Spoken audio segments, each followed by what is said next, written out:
All right, guys, Dave Hansen on the podcast again today. If you've listened to any of my other episodes with Dave, you know this is going to get political, and in particular, we're going to talk about the constant attack in America on hunters, fishermen, self-reliant folks that are getting their own food.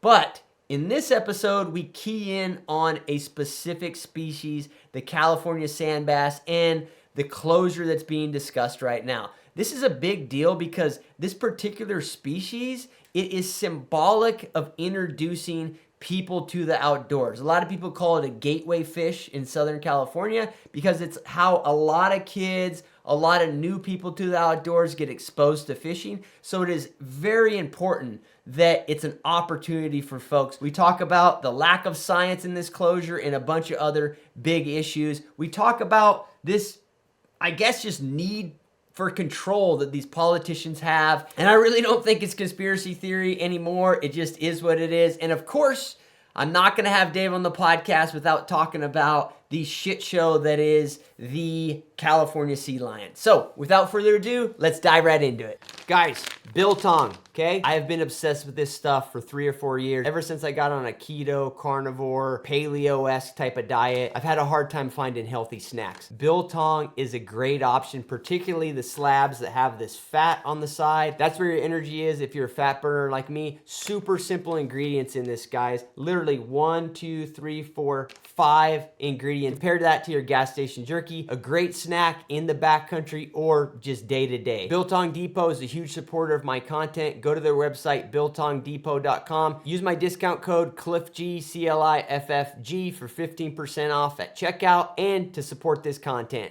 Thanks, guys. Dave, pumped to have you back, man. You reached out a couple days ago, and you know what's funny, man, is when you reached out, I had just got done talking to Luke McFadden, who you connected us. And dude, I didn't know that, and tell me if I'm wrong or if he's making this up, but he said that sometimes they call you El Gringo Loco down there in Mexico. Oh, yeah.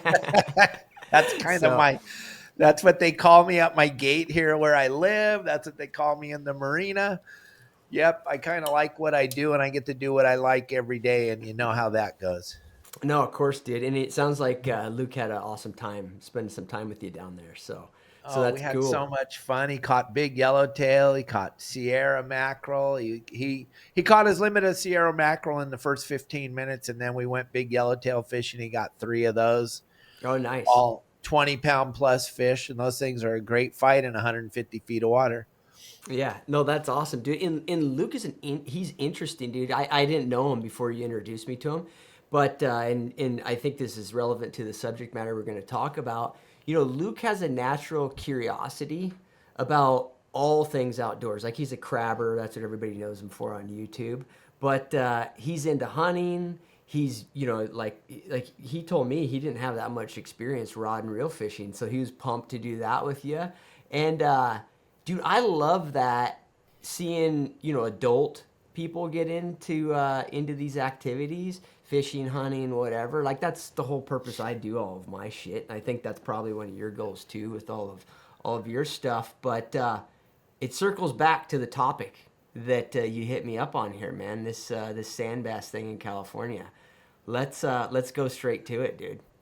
Well, the sad thing, I got contacted by my sister, who's very, very into the political world. Also, she owns Dana Wharf Sport Fishing in Dana Point Harbor. She took over for my father when he passed away. But my dad was a huge politician. He owns 9 of those, what you call cattle boats, where you guys are from. We call them sport boats out here on the West Coast. And the whole industry on the West Coast, it's a big industry, the sport boat industry, the cattle boat industry, you guys call it. We have long-range boats. We have half-day boats. We have 3/4-day boats. We have overnight boats. And all those boats were built on the back of this wonderful fish that's been occurring along our Southern California coast since, well, my dad talks about it showing up in the early 50s and no one had ever seen it before. And then it cycles in and it cycles out of Southern California, but it usually shows up around, which is a crazy thing to think about. But this fish shows up around summer vacation. and then it splits right around the time summer vacation's over. And what it does is it migrates down into Mexico. It Okay. comes up to do its spawning and feeding in the summer months of June, July, and August. Then in the middle of August, it just disappears from our waters. And there's so many uneducated people that go, oh, they're gone because you fished them out. They're gone because there's two things that people are talking about right now. Why we're trying to save a fishery in California, which is very, very close to being closed forever, which is scarier than heck. And they use these little things, just like how they take away your hunting rights in the United States of America. They just take little tiny pieces at a time. Sure. And what they've done is they've systematically brought this fish from in its heyday. You were allowed 10 of them, and they had to be 12 inches in length. And that was done with science. And they figured out that the fish spawned 4 to 5 times in a 12-year period. And then it was that would sustain this fish, and then you could harvest it. Here's the really funny part, Cliff. This fish has zero commercial value. You're not allowed to commercially fish it. You're not allowed to commercially sell it. If a restaurant gets caught with it, they're in big trouble. This is strictly a recreational only fish. Gotcha. So to think why we're talking that you could actually affect the population of the fish in the ocean with the fishing pole, that's Right. a high level of arrogance. It's like you trying to tell me that you actually affected the population of the elk. Yeah. Cliff Gray. I'm like, really? You are that arrogant, huh? You did it with a So bow and arrow, huh? the thing is, Dave, is like I want you to actually let's dive into this more, dude, because I think it's really obvious to you and a lot of people in the fishing world. It's obvious to, particularly if they're ocean fishermen. But what you're talking about is so true, man. Like for example, well, it's funny because me and you had a conversation about lobsters last time. I think I was on your podcast or something like that. And I'm always like trying to follow whatever rules or cultural shit is the norm in my place in the Caribbean or whatever. And you told me on that podcast, you're like, Cliff, like whatever you're doing is irrelevant. And I'm like, oh, okay, like, whatever. And then like literally a week later, Dave, I was talking to a commercial fisherman, and I was actually talking to him about ciguatera, which is like a whole nother subject matter, but it's a relevant thing in the Caribbean that these fish get this neurotoxin that I try to avoid, right? Anyway, so I talked to the commercial fisherman about it a lot to know exactly what species to avoid. Anyways, he has me jump on his boat, and dude, I jump on his boat, and he has more lobster on his boat than I have seen in my your whole entire life, dude. I'm like, holy shit, Dave. Dave is right, dude. Like, and I'm not saying, and I don't think you are either, Dave. I'm not saying that like conservation is not a good thing, but you got to be realistic about who's actually affecting the populations. Exactly. And the United States of America consumes more seafood than any other country in the world, yet we don't buy our own seafood. I know that's hard for you all to understand, but it's the honest to God truth. When you go to the box stores, you're not buying United States caught seafood. Why? Because first of all, you're not going to buy it because it's way more expensive than that stuff you bought at a box store. Right. You're not going to go down to Reed the fishmonger's father's fish market and buy that fish because it's a high-end product because it's caught in the United States of America. That's for a different show. Sure. But back to what we were saying. So my father was fishing for a living, started in the 1947. This fish rolled into our waters in the early 50s. Now it was here probably long before that, but the ocean's a cycle and things set up in a cycle, like this bluefin tuna fishery that we're seeing in Southern California since 2015.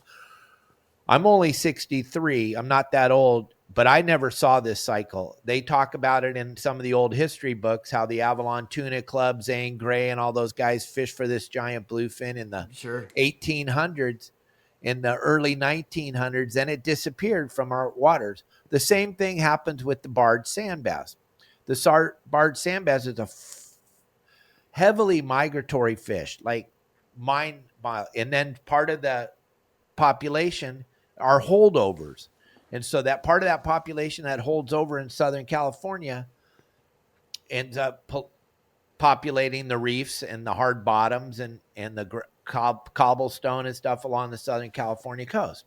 They're kind of resident fish, is what you're saying. Some of them fall out of the migratory. They're like, I'm not swimming back to Mexico. I'll hang out here in SoCal. This is kind of cool. Yeah, elk and deer do the same thing. Like some of them just decide, hey, I'm not going to the mountains. I'm hanging down here, you know.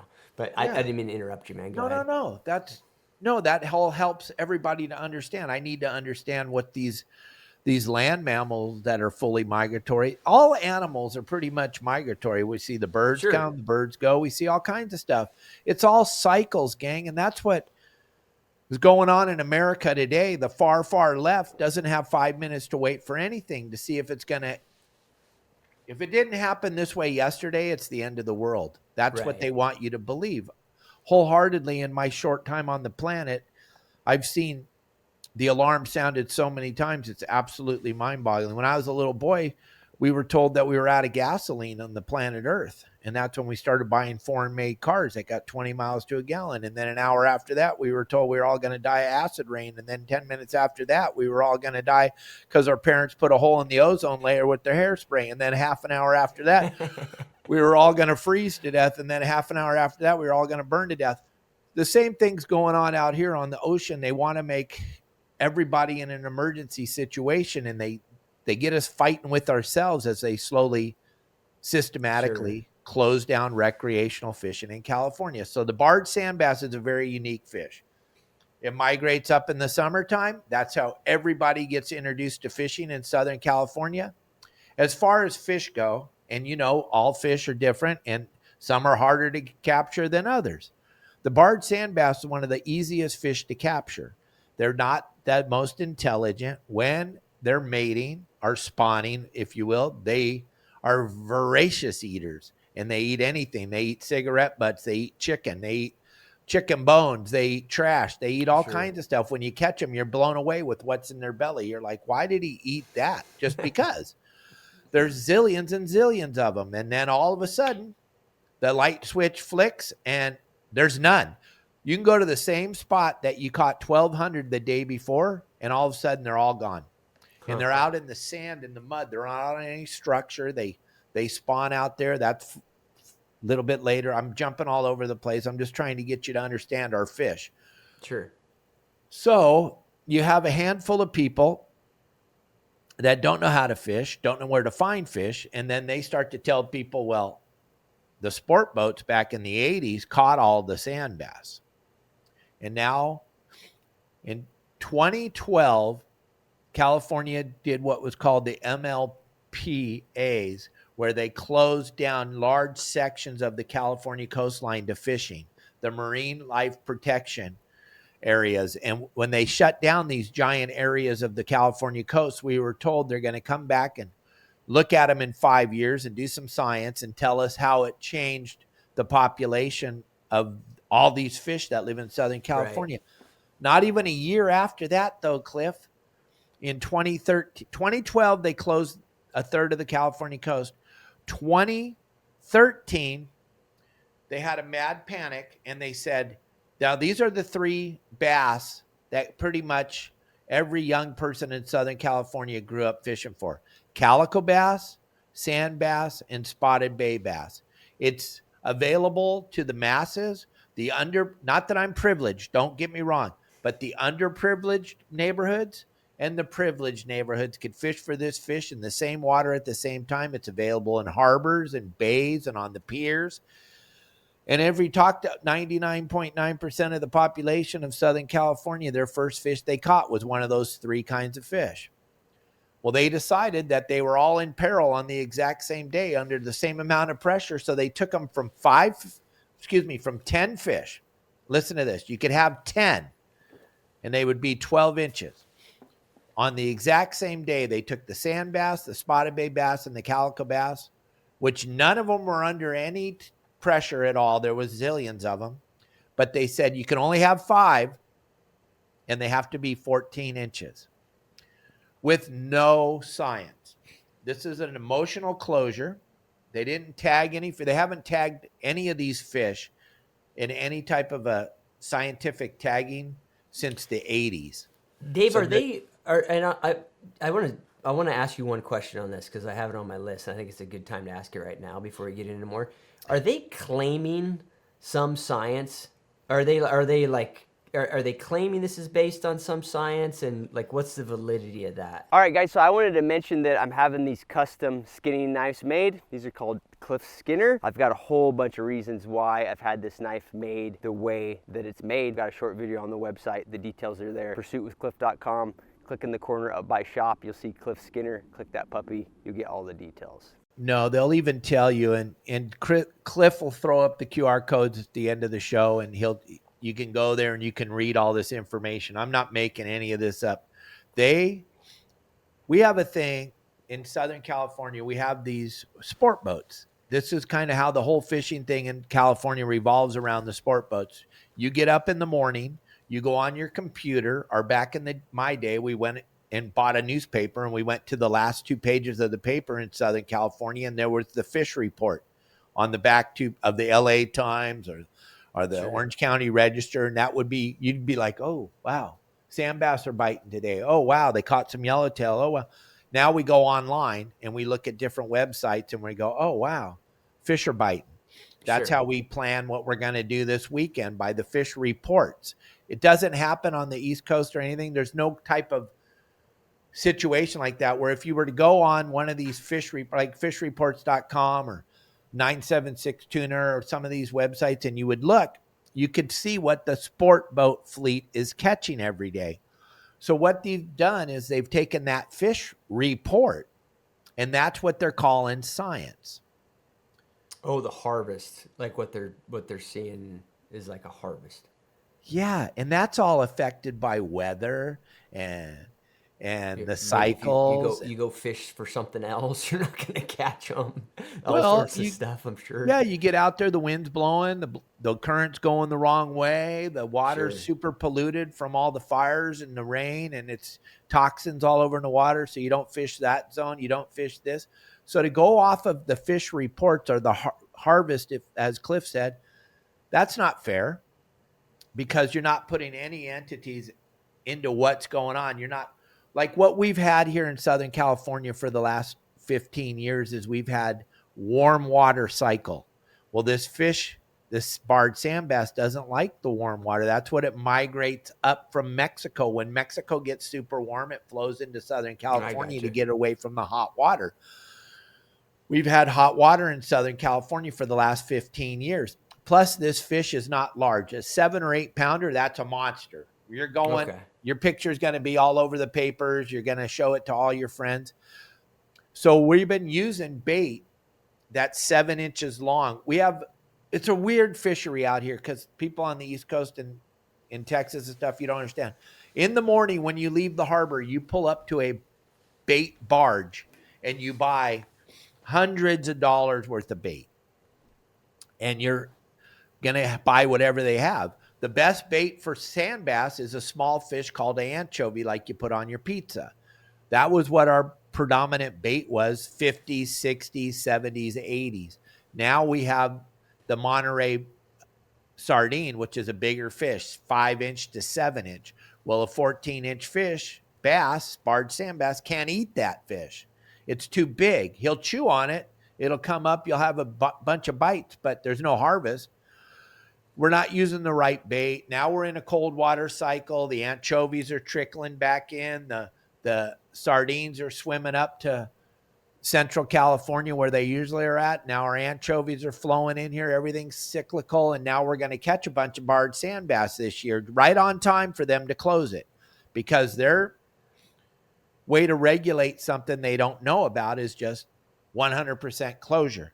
Now, They lie. I know it's hard to believe, but the government lies. And so they're telling us that their friend's sister's brother's aunt's cousin went down to the pier yesterday and didn't catch a barred sand bass, so therefore there are none.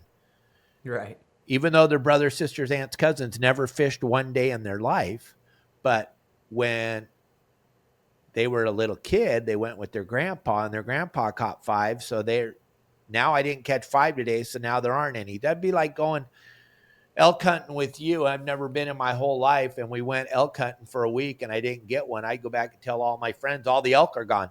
There's no elk. I never done it before, but I didn't see one. Right. So I know there are none. So we got to close down elk hunting. They're systematically taking our ability to fish in California, and they're doing it very, very strategically. This is what a lot of people, they're hung up on the word sandbass. Last year, they took our rockfish. This fish lives in 200 feet or more of water. It's not a real sporty fish. It's a fun fish to eat. And those of us that know how to fish, we enjoy catching them. There's not a big battle, though. You're not going to get your picture in the paper. You're not going to go around and show all your friends your big wahoo or your big bluefin. Sure. But they took those fish from 15 down to 2, systematically, slowly but surely, taking a little bit at a time. And I've been standing on top of the mountain for the last 2 years saying, they're going to get them. They're going to get our rockfish. And everyone's like, I don't even like rockfish. That doesn't matter. I don't care what you like or what you don't like. I want to be able to take my grandkids fishing. So we lost our rockfish. We're allowed to catch 2 now. And then they closed down the season. It used to be closed for 2 months. It used to be closed January and February. Okay. So we learned to work around that, and we'd have a big celebration on March 1st, and we'd all go all the boats would go rockfish fishing. Sure. It'd be a big party. Everybody. Okay. So for 2 months, we do work on our boats and get them all ready for the season. And it would just be taking a break, or we just go whale watching. Then the people that make all these great decisions, they decided, no, we got to close it for 3 months. With now no science. They just emotionally closed the rockfish now for 3 months. Well, that affects all the businesses. It affects all the way down to the guy selling you donuts in the morning. Sure. It affects everybody. When the Fish and Wildlife put out this, our fishing game put out this sandbass closure, there's the letter I'll send you. You can post it if you want. That says that they believe when they close the sandbass, which that's what they want to do on June 1st, 2025, they want to close the sandbass fishery in Southern California. And they say when we close it, they'll have no financial effect on the fishermen or the businesses in Southern California, which is the farthest thing from the truth. That's what the whole industry was built on, was the back of these little fish. And we're not going to be able to fish for them. So how does that have zero impact on our way to make money? There's just so many things in this that if you start to look at it, Cliff, and that's why I thought it was so important to jump on your show, because you have a lot of right-minded people that listen to what you say. Sure. And I'm like, guys, can you understand? This is what they're doing to you guys out there in the forest. They're doing the same thing. Yeah, there's so many analogies, Dave, and what's interesting, man, is like, on what you just said, they always tend to have this argument that it's like, hey, we're doing this for the species or for the ecosystem or whatever, and it's a no cost thing. That's all they always like to go. And I think part of that is that's the way they can sell it to the populace, right? It's like, well, obviously Dave's gonna bitch about it, and his family that's in that business, they're going to bitch about it. But, they're saying this is really a costless thing. And you see lots of analogies in the hunting world too. It's a costless thing. But the thing about it is, and this is why it was intriguing when you brought it up to me, is all the things you're talking about, the head boats, the fact you can catch them from shore, the fact they're, the summer months. To me, it's all about like the intro to fishing, right? It's like, well, that alone makes this not costless. I would argue that it's like the highest cost of any closure is one that is going to stop people from potentially becoming an outdoors person. You know what I mean? Like, that's a huge thing. And that's why I think these issues in particular, like, I mean, look, if they were arguing about closing bill fishing off of St. Thomas or whatever, I'd be like, hey, you still got to look at the science and all of that. It's like very important, and we'll talk more about that. But let's be honest, that's not how people get introduced to the outdoors. You know what I mean? So I'm more concerned about these things that are like, this is how kids go on their first fishing trip or whatever. So it's not costless at all. It's a crazy thing that these public entities do. And I can't really pinpoint without going down like just crazy conspiracy theory kind of. I shouldn't even call them crazy because so many of them have become true over the years. But without going down like a argument of like they don't want kids to fish, you know what I mean? Which to me is so Right. perverse. But I don't see another explanation, man. It's really odd. That's kind of what Michael Folks, he made a movie called the History of Sport Fishing. He's my co-host on Tuesdays on my live podcast. Okay. And that's what him and I were talking about today. We just can't wrap our heads around what is, and I'm hoping maybe somebody on your show's watching, why is people fishing with a fishing pole Offensive. why does that bother everybody so much? I don't understand it. It saved my life. I'll guarantee you, Sure. I would be dead right now if it wasn't for fishing. It has saved so many people's lives. And we do a thing on our boats in Dana Point called Fish for Life. And we take these highly handicapped men and women and children out fishing for a day on the boat. And they've been doing it now for just over 7 years. These kids and these parents and these adults that come with us, here's what we hear all day on the boats. And we do it in Santa Barbara, and we do it in Dana Point, and we do it in San Diego. And the children and the adults that are part of this is what they're saying. Is that a keeper? Is that a keeper? Can I take it home? I want to eat it.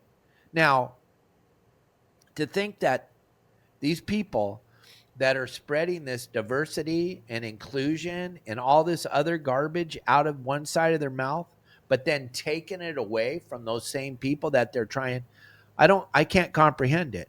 And you have children, and I have children, and I have grandchildren. To think that our children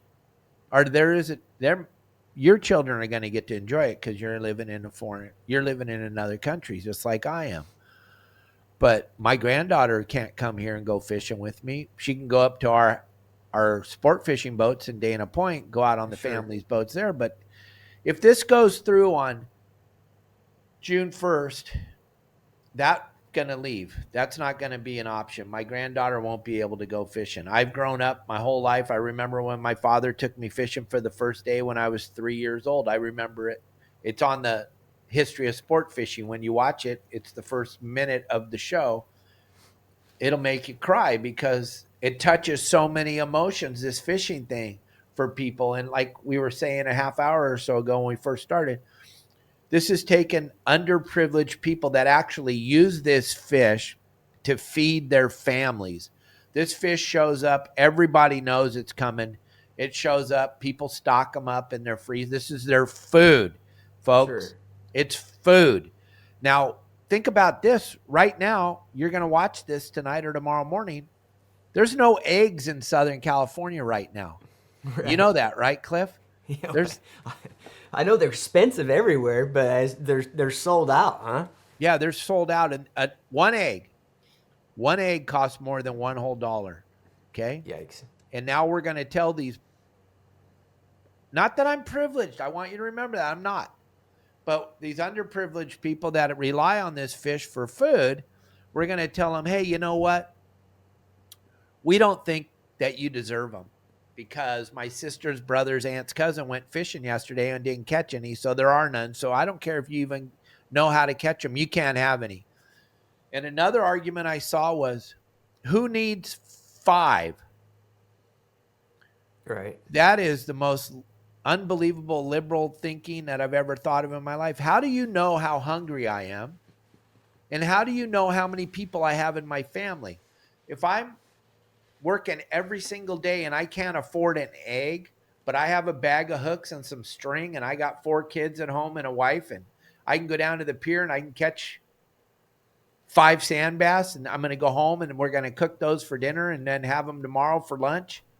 And that's going to feed my family for a couple days. Who in the hell has the right to tell me I can't go do that?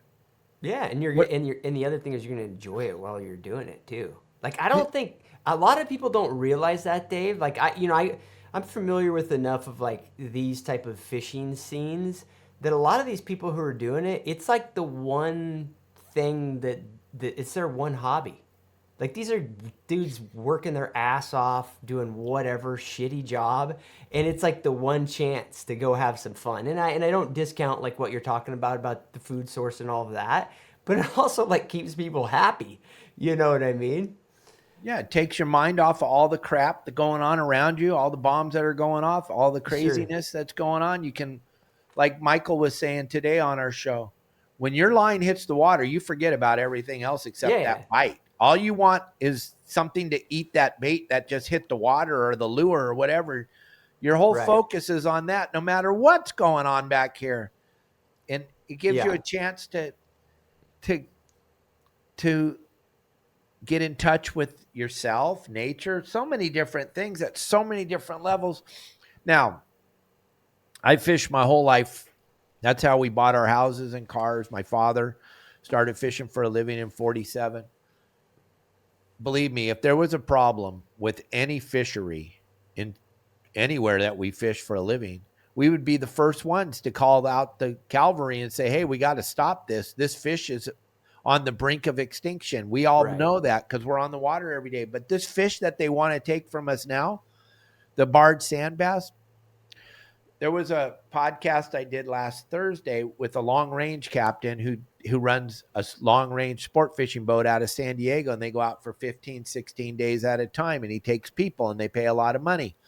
And he said there's nowhere below the Mexican border where you can drop a lure down and hit the bottom without catching a sand bass. And he says it doesn't matter where, it's everywhere. And Yeah. that's because this is a migratory fish. So when it does migrate back into our water, if we don't all get involved, and that's why I reached out to Cliff today and I'm talking to everybody. We didn't think that this guy that's running the country today was going to be running the country. Back in October, we sat along, me, Cliff, a lot of my friends. We were like, it Yeah. would be cool. Fingers crossed. It would be cool, but we don't think it's going to happen because of the level of corruption that we've seen in our lifetime just tells us that, yeah, it doesn't Right. matter. But you know what did matter? We all showed up. Sure. He went on Rogan's show and he went on Theo Von's show, and the world got to learn that what you and I are doing right now, having a discussion, no mainstream media, this is what changes the world. Sure. That's why I'm like, Cliff, I got to come on your show. I got to make as many appearances as I can. Thursday's our day. And every single person that's watching this right now, you can log on the Zoom meeting. It doesn't matter. What I keep trying to tell everybody, Cliff, I don't care if you live in Australia or on the moon. If you have the internet, you should jump on here and help us, because Yeah.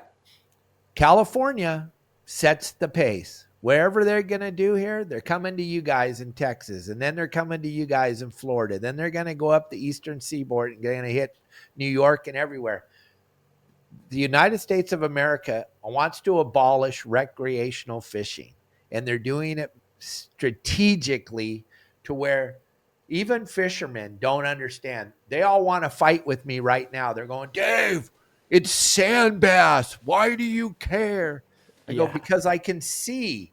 I see out there and I look and I'm seeing them take everything, Right. systematically taking it all away.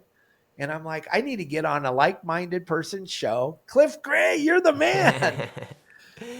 Yeah, but it is an interesting enigma to me of why. Because I agree with you. I agree. Well, one thing that I've noticed for sure, and I think this is relevant to your point, like everybody should get onto the Zoom just to have a presence there if you're a hunter, fisherman, whatever. And is there any guidance around that, Dave, just so people know? Is it just about getting onto the Zoom to listen? Should people try to make comments? Is that helpful? Is that negative? Like, give people the context on that.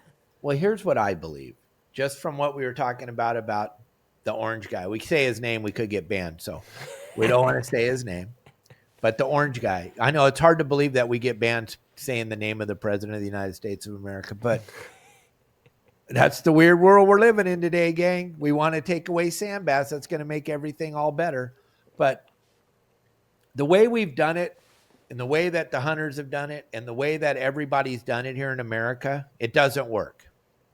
We all sit back and we let the whoever the rifle, the gunmen, whatever, run the hunting thing, and then we let the bureaucrats run the fishing thing. Sure. What I've learned is that doesn't work. No. They just keep taking. It's time for we the people. I don't think setting on the meeting and not being involved is the answer. I think every single person that's watching, if you all logged in to the QR code that says join the meeting, and 30,000 of us join the meeting, we're not going to get to talk. We already know that. Sure. But it's going to make them stand up. It's going to make them go, whoa, these people care about this. You're damn right we do, because this is just a systematic closing of recreational fishing. Forget the name. Like I've been saying on my podcast for the last 2 weeks, forget the name sandbass. Right. Change out the name sandbass for fishing. Okay? Right. If you're cool watching them take away fishing and that's okay with you and you're good, well, then we know you're not watching this podcast. Yeah, sure. So we're not talking to those people anyway. But I think if we're all on this thing, and like I'm telling all my followers, log on your phone in the morning. The meeting starts at 8 o'clock Pacific Standard Time. Log on your phone. Log on your iPad. Log on your laptop. Log on your computer at work. Get as many log-ons as you can. Your name's Cliff Gray. Your name's Gray Cliff. Your name, whatever your middle name is. And I just think the way that these people are nasty, dirty, filthy people. They're scumbags, they're thieves, they're liars, and they're hateful, and they hate America. It's time to play at their own game. Sure. I'm done. I'm done doing it. The suck your thumb, sit on your hands, let the adults handle it. Well, that hasn't worked. Not for one. It hasn't done anything right.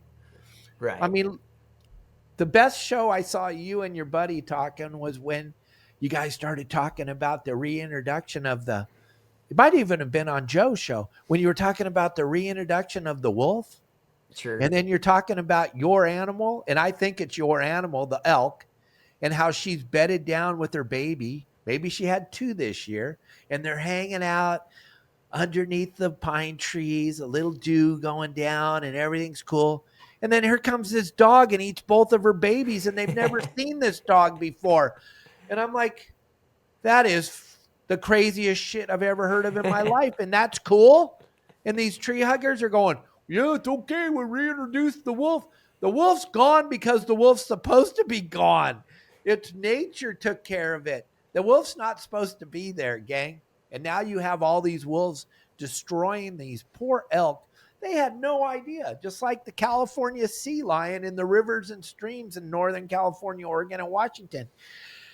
Eating the sturgeon and the largemouth bass. They never seen that. They're like largemouth bass hanging out underneath the tree, having a great day. Dew's dripping down, and a giant sea lion eats them in a split second, and that's okay. How is that okay? But you and me and my grandkids fishing isn't okay. Yeah, no, I don't know the answer to that, and I think that's the weirdest part, Dave. And I think it's something that we just have to constantly contend with, because what happens is what I can see with the sand bass thing in particular, and then we can get back to talking about sea lions and all of that good stuff. But the sand bass thing in particular, it's really weird to me that there hasn't been really good science, because like your point is like, hey, if there was good science that said the population is declining, like you would be okay with it, right? Right. Absolutely. But if there's not real science, then they're basically taking preemptive action because they view it as costless. But we've already talked about that it's not costless, because it could mean a ton of people not being able to go fishing. So it's obviously, or not being able to eat. Yeah. So it's it's a fundamentally important thing. But what's crazy to me is like all the stuff that I have seen happen over my lifetime. And even one that's like closer to home related to this topic. Like I saw it with abalone too. Like I used to die for abalone when I was going to college out in California. And you see you see them make these changes and it's always the same story. Like, oh, we're going to reassess it. And then it's like out of their department. They're not ever going to reassess shit. Like Right. once it's gone, it is gone forever. Like analogous to the wolf thing, right? Same thing. It's always about we're going to reintroduce them and then we're constantly going to reassess the impact and we're going to reassess this. And then if we get to this number, we're going to have a hunting season on them now or whatever, right? Then once it happens, all those promises are gone. And it's like, it doesn't, and then it just runs rampant. You know what I mean? And I actually think the sea lion is a perfect example of that. Because when you brought it up to me, Dave, I had no idea that it's the Marine Mammal Protection Act, right? Signed It was in 1967 by supposed Richard to, M. Nixon. and supposedly it was supposed to be reassessed. That's the case, right? 100%. When the numbers got back to a reasonable number, which would be done by science, not emotionally reasonable, then we would reassess it. And there was a very good chance that we'll take that off of the endangered species list and also take it off of the no take. Sure. And like the Eskimos and the Native Americans, if there's a sea lion in the neighborhood that's causing them a problem, that sea lion doesn't exist anymore. It's pretty simple. And this Sure. is a nuisance animal. And if you were to watch videos and go and look, you got 100,000 of them on the piers in San Francisco Bay. Right. And I'm going to be on April Volke's show tomorrow. We got a round table talking about sea lions because she's the same thought that you had when you guys have me on your podcast. I always bring it back to sea lions because it's so gnarly. It's just so gnarly that an animal can have more protection than a human being. This is the most sacred of all animals on earth. There's nobody can do anything to the California sea lion. My sister and I were talking because I told her I was going to be on your show, and I was telling her how you were blown away when I told you about sea lions. And this goes back to a zero financial. We have 9 docks in Dana Point that house our 17 boat fleet in Dana Point. These are big, long docks, 220 feet long. They tie up boats to every part of them. They make us money, but that's why you have them. Now the California sea lion last year did just a little over $100,000 worth of damage to the docks. Now I know that's not a lot of money to most of you, but to our family, that's an epic amount of money that we get no return on investment. That is just to repair the docks every year so we can tie our boats up. And these docks are being destroyed by this animal that's allowed to just run free.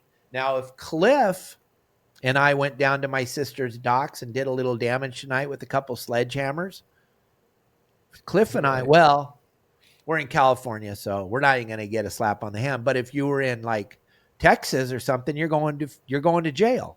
Right. Okay. Or if you're down here in Mexico, you're going out in the desert for a drive. You're not coming back. But in California, this is the most sacred animal. You can't even talk about it in any type of a setting where you want any type of management. You get shut down immediately. You get called racist. You get called all kinds of horrible, horrible names. And you're just thinking, if you cared about the animal at all, you would try to do something. Sure. Yeah. But we only have 2 problems in the ocean in California. And neither one of these problems will ever be talked about by any politician. Right now, they're all talking about this because we're going to get some rain tonight or tomorrow in Southern California. And it's Storm Watch 2025. There's a chance we'll get 1 inch to 1.5 inches of rain. It's a huge monumental event. Those of you in the Midwest and in Florida and where Cliff lives, you're like, 1 inch of rain? We don't even turn on our windshield wipers for that. But there, it's a big deal. Yeah. It's a huge deal. And then we just had all these fires. So you have an epic amount of toxic waste laying all over the ground in the Palisades. Well, you know where all that's going, Going right? straight, yeah, straight in the Straight ocean. into the ocean.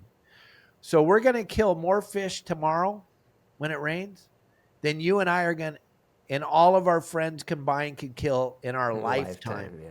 There's two problems in California: urban runoff, and that's a huge one that we've been talking about forever that needs to be addressed, because every drain in California goes straight to the ocean.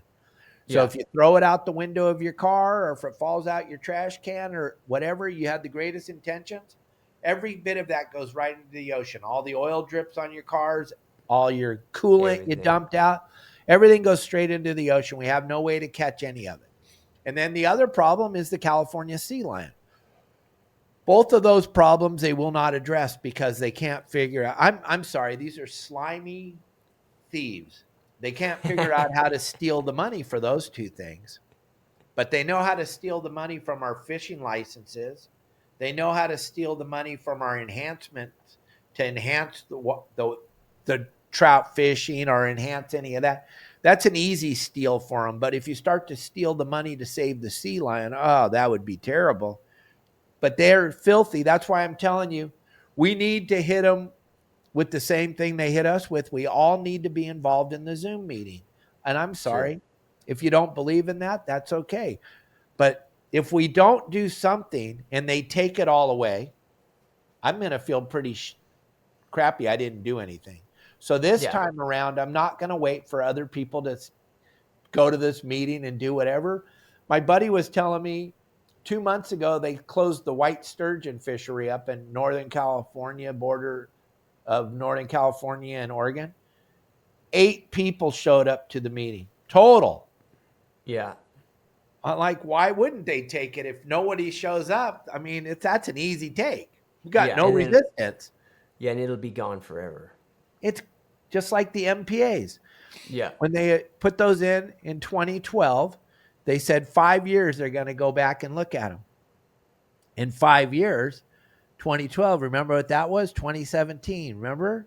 That was a pretty big depression, boy. Yeah. And there was no money for them to steal. So they stole the money that they were going to use for science. And they were like, well, we don't have the money for the, well, wait a minute. You saved it for 5. What happened? Oh, well, we stole that money. I'm sorry. We can't go look at it. It just, So now they're permanent. yeah. With Pretty much where. with a little small print at the bottom says we're going to reassess this when we find it. Yeah, the old Marine Protection Act disclaimer on there. Yeah, Yeah. exactly. No, that's weird, man. I mean, it's a I guess I dwell on like the why constantly, but I think you're right. Is who really cares why? You know what I mean, Dave? You have to stand up for these sort of things because it's just there's a historical pattern that occurs, and it's pretty much the same every time. It's always an attack On us. on it's always an attack on somebody utilizing the resource, even if their utilization is like totally unconsequential. You know what I mean? I mean, I actually remember like the MLP deal. Some of the first ones were in that Monterey area. Yes. Yeah, Yep. and I remember because when I was going to undergrad, I lived in the Bay Area, and I would go over there and spear, I want to say like Monastery Beach and some of these other. Just go shoot rockfish in the kelp or whatever. Like I mean, the amount of spearing in that area was like irrelevant, Dave. Like it was like maybe 50 rockfish got speared a year by guys there or whatever, and they made a point to first say no spearing on Monastery, no spearing on all the different beaches there, and it's like, why? Like how is that a relevant factor? You know what I mean? But it's I don't know, but there's a tendency to do that. Find people who are utilizing it overtly and get them to stop. That's just the style. And then once they're gone, we don't have to deal with the problem anymore. Move on to the next thing to take away. So I think you're right. You just have to you basically have to have as outdoorsmen, we have to have a no tolerance perspective on it. Like, Yeah, hey, if you can't prove that the resource is vanishing and we have to take action due to science, then we're not going to stop utilizing it until you can prove that it's under some strain and that we're causing it. I think is relevant too, because I mean, not to get too crazy and philosophical about it, Dave, but if some other factor is going to make XYZ fish extinct in 10 years, who gives a shit if a bunch of kids fish for it for the next 10 years? You know what I mean? Like, why not?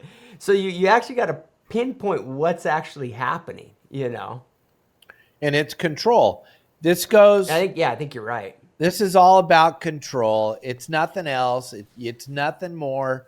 And I'm only telling you from the little bit of time I've been on the planet that every time I get and I look into it and I don't watch the Lion media and I actually go and I dive down the hole and I'm like, what the hell's going on here? And you go, oh my God, it's about control again. Sure. When I was a little boy and they told us we didn't have any gasoline, that was about control. We have more gasoline right now than our children's children could ever use. There's no shortage of gasoline, but in the 70s when I got my driver's license, they told me we were out of gasoline. Gang, there's so much garbage lies going on a daily basis. And the unfortunate thing is whoever hears the story first, that's the story that you believe. And I just would hope that America could take a second to step back and look at all this shit that we're getting fed on a daily basis and go, wait a minute. Maybe I need to look. Maybe I need to pick this. Look underneath there. What's going on? Like right now, perfect example, Cliff. This guy's pretty much a friend of anybody that likes money. Elon Musk, richest man in the world, 2 times richer than Jeff Bezos. You guys, the left is scared to death that he's in there to steal their. He doesn't want your. I know. He doesn't want your money. He can care 2 shits about it. But you know what he does want? He wants to know where in the hell did all those taxes that he spent. Forget about all of you. Yeah, he wanted to know where did the billions of dollars you took from me this year? Where did that go? Right. You guys don't understand. You guys have such a small mind. If you think that Elon Musk is in there to steal your money, you're out of your flipping mind. He wants to know. This is what he wants to know. Where in the hell did that $17 billion that I paid in taxes go? I live in we're broke.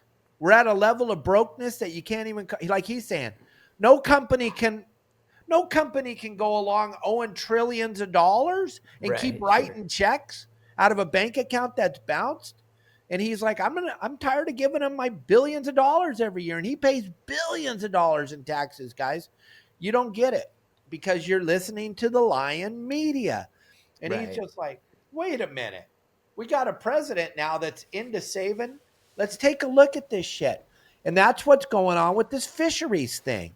Right. If they spent the money they were supposed to spend on researching our fishery, shit, they could come up with a great plan. And Cliff and I would be the first ones to do the podcast to save the endangered schmelt or whatever it is that we're so wound up about. But that's not what it's about. Back to what I wanted to ask you. What was the deciding factor to bring this wild dog back onto the plains of Montana and Wyoming? What is maybe that if we figure out what do I think the big, like how they got wolves back? Yeah, why was that in Colorado? I think, I mean, it's a little bit different angle, I think, but I don't know. I think one of the big factors is there was an imaginary story out there that people saw, and it's related to what you just said. I think the wolf reintroduction in Colorado can be directly correlated to a biased, pretty much made up video that was on YouTube that was about wolves coming to Yellowstone and then magically unfucking Yellowstone. And it's a total lie. It's a really well-known video. It's very well done. I talked about it when I was on Rogan. I think you can correlate that to the wolf reintroduction in Colorado being voted for, because that so many people I talked before there was any thought. I mean, 10 years ago, people were not talking about reintroducing elk in Colorado. But then that video came out, and then there was a lot of wolf turmoil up in Wyoming, up in the greater Yellowstone area, you know, because there was some issue. Well, because what happened is once they got out of the park, and then, you know, as they reintroduced them into these areas, and then they also reintroduced themselves, what happened was there was a lot of questions of like, hey, you guys said when we hit this number, we were going to hunt them, right? So it's back to the whole dynamic we're talking about. So back, you know, probably about 10 years ago, there was a lot of like, you know, burbling up in like Montana, Wyoming, Idaho, these states that had a different set of politics, because they were already tired of it. And they're like, hey, you guys promised something and you're not delivering, right? And then that's about when this video came out that claimed that, you know, wolves had fixed Yellowstone, which is like, I could go for 4 hours and tell you like every point. Like, dude, Dave, I've read the original journals of like rangers at Yellowstone as it relates to the elk problem and the elk overpopulation, all that stuff. And I can go through that video with you and tell you that, you know, like 99% of it is strictly lies, but it's the primary news source that a bunch of people that were left leaning in Colorado looked at when they formed their opinion of wolves.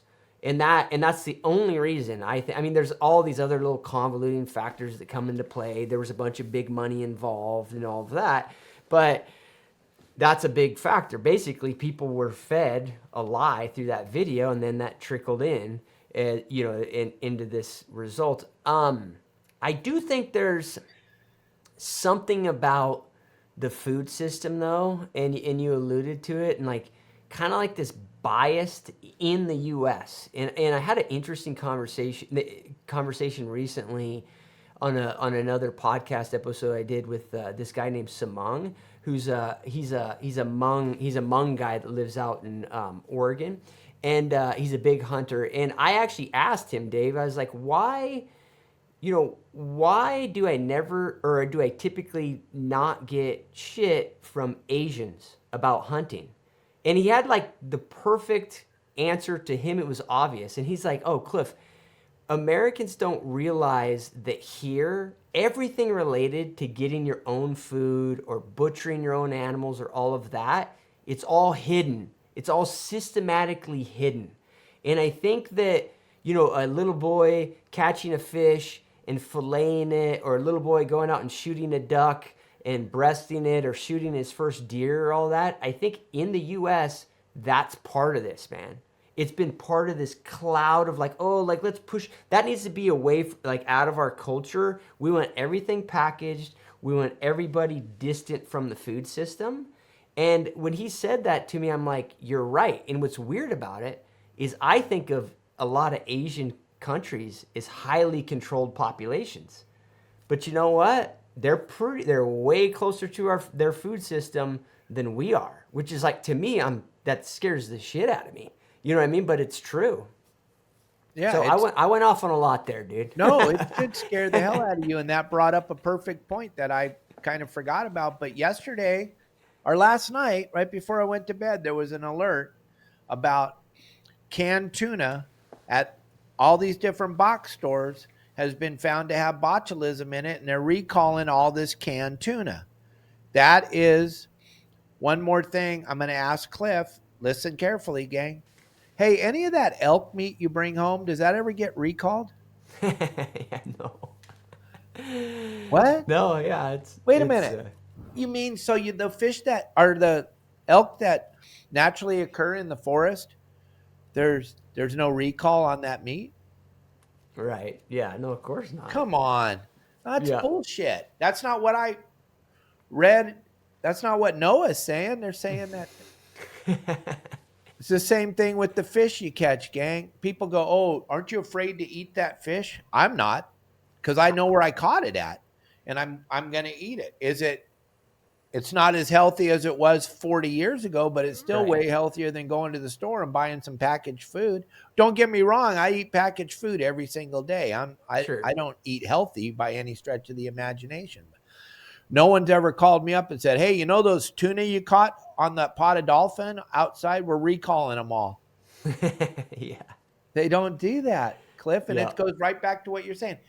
They want control of what we eat. They want to keep feeding us poison. It's the craziest thing. Like, look at Robert Kennedy Jr. right now. He's getting absolutely chastised crazy because he wants to take the poison out of our food. Yeah, no. Huh? Yeah, and it's so absurd, Dave, that you have to believe that the two are related. Like, why we can't talk about the most basic things or show the most basic things when it comes to food consumption, or this constant attack on anybody that's self-reliant or trying to get their own food, even if it's just for fun. You have to assume the two are related. Um, I don't know the mechanism. I don't know if it's just like ended up that way or whatever, but I think it's a reality. Well, maybe this would work then. I'm just thinking. I'm just spitballing. Why don't we take these wolves that are good for nature? Why don't we take them and drop them down in L.A. in some of the homeless areas?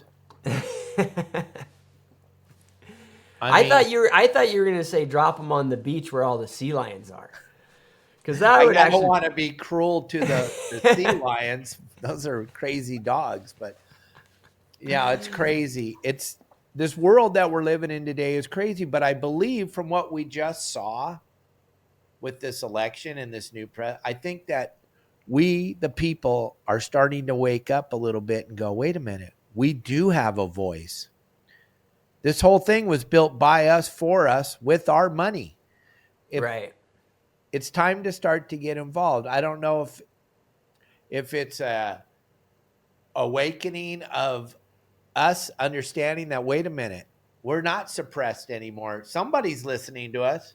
Yeah, you know what my thought is? I had this long conversation with my brother about this about a week ago, Dave. I actually think that people, like the stuff we're talking about, my opinion is that the majority of people, even people who are maybe don't live any, out, have any fishing or hunting in their life, I think they agree with everything we're talking about.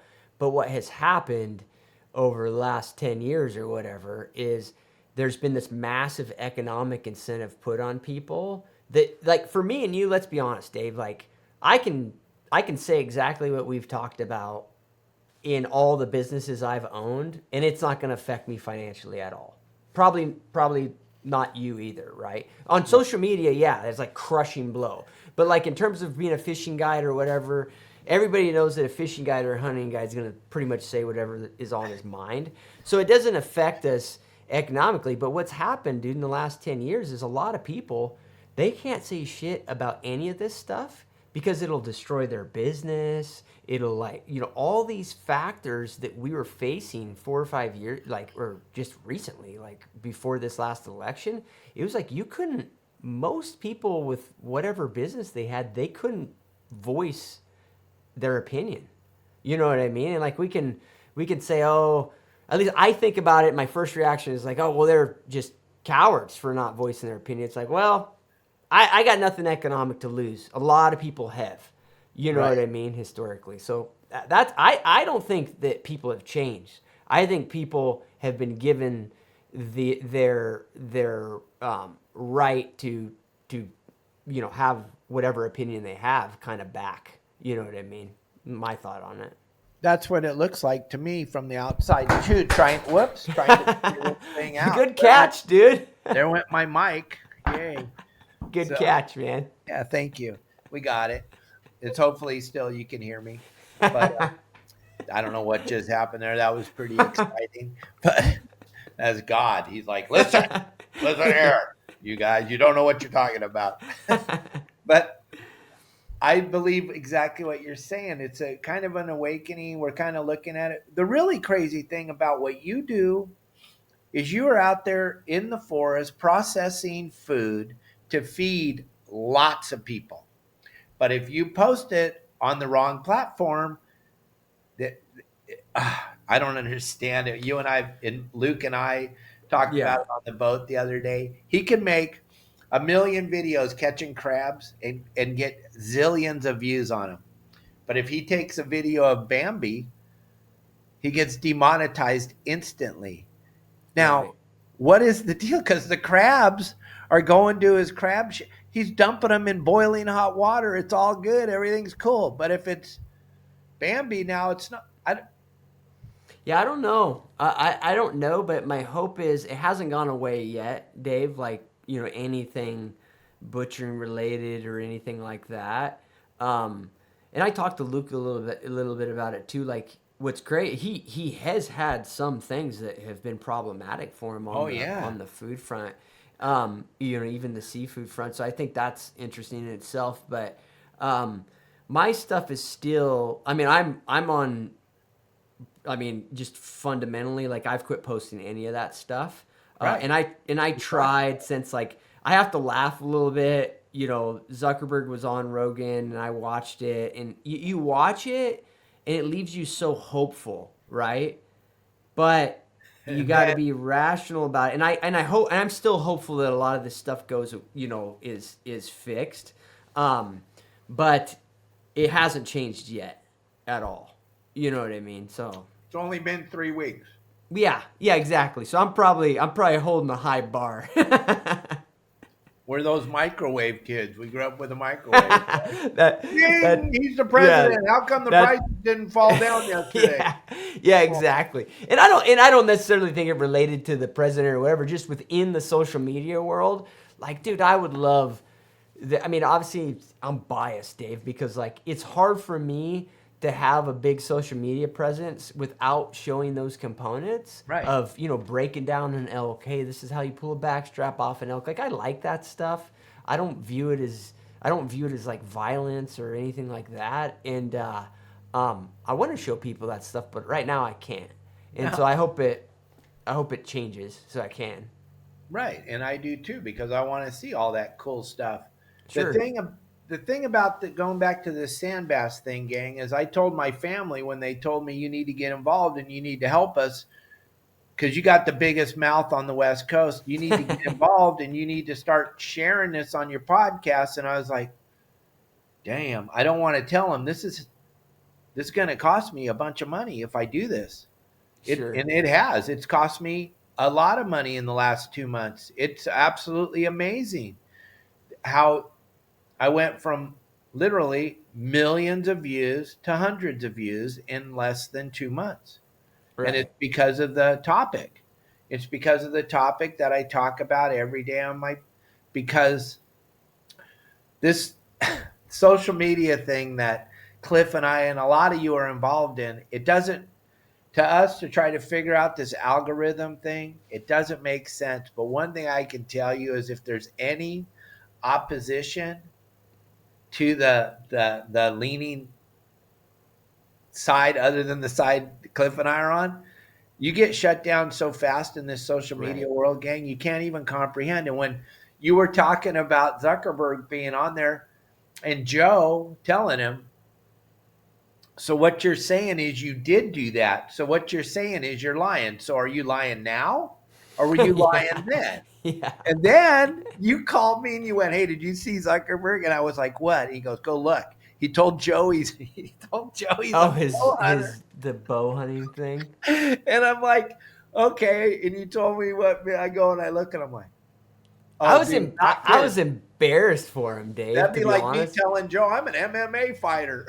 Yeah, dude. And the Now fact ask me some questions about it. dude, I have to laugh because when you watch it, like Joe had to have sensed that Zuckerberg was just Lying. trying to be like part of the gang. I think it was a lot of that. Like, oh Oh, yeah, like I've been bow and arrow hunting, which dude, like nobody calls it bow and arrow hunting. Like, you know what I mean? Like, it'd probably be like certain things I talk to you about, Dave. Like, you know, there's certain types of fishing I've never been exposed to, but if I tried to act like I had done it, you'd know like immediately. You know what I Right. mean? Like you just by the verbiage I use, whatever, you'd be like, this guy's full of shit. So it's like it comes across like that.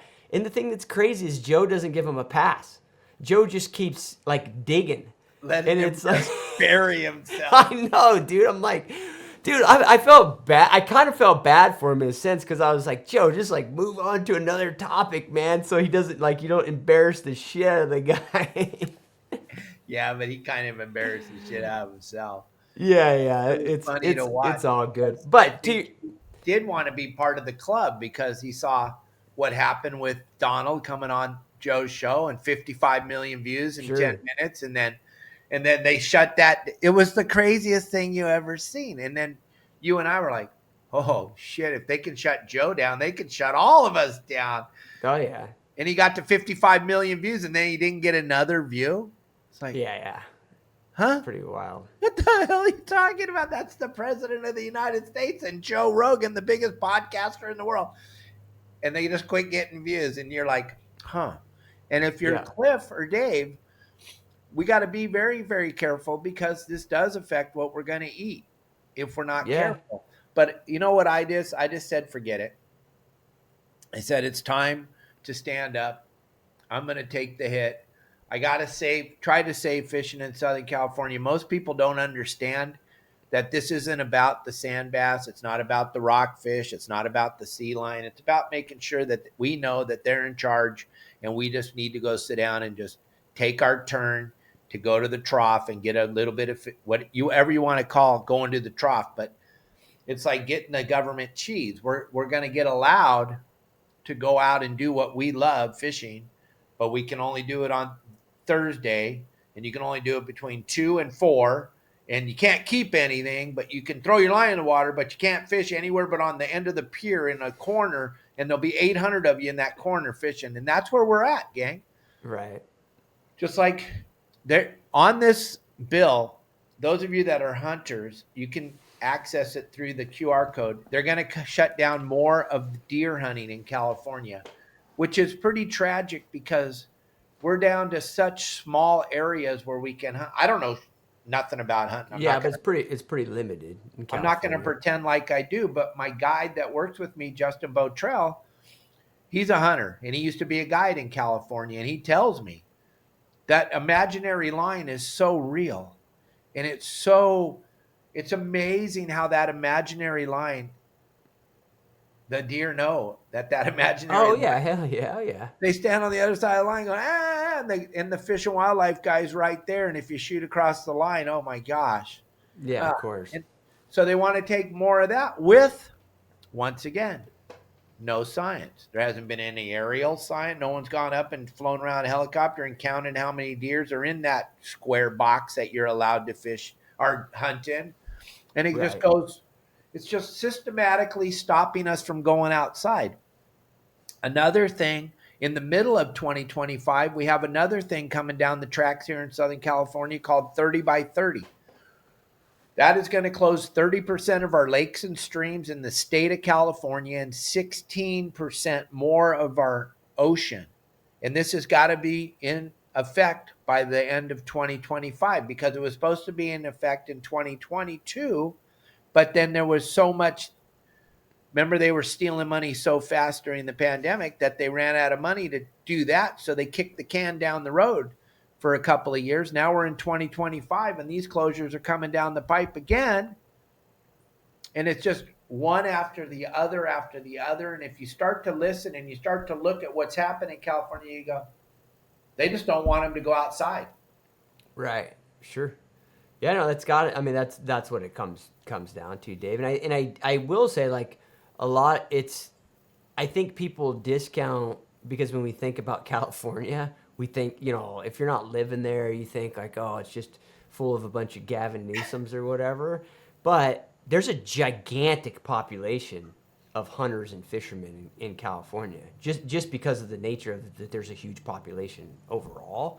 So yeah, you're affecting the lives of like a lot of outdoors people. You know what I mean? That really, that unfortunately, have pretty minimal say in their local politics.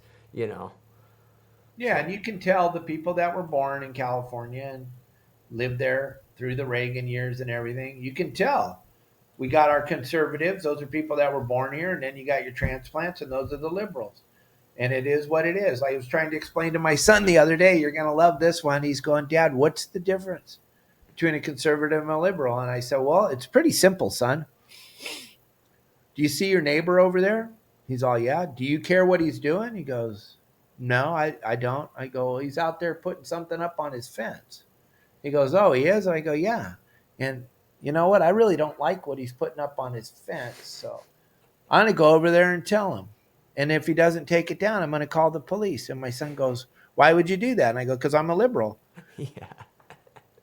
It's your yard. Do whatever you want in it. I don't care what you do, gang. I'm a conservative. If you want to go out and take a big old bull elk and feed your family with it for the whole winter time, congratulations. You should have your right to do that. If I want to go out and catch a bunch of fish and put them in my freezer and take them out bag at a time whenever I get a chance and eat them, I should be able to do that. And you shouldn't be able to tell me how many I should be able to eat at what time I should be able to eat them. But they want you, like Cliff said, to go get your food out of a bag at the box store and put it in the microwave oven, because that's how you cook pre-cooked food in the box store. And then you may eat it with the sauce that we let you eat it with.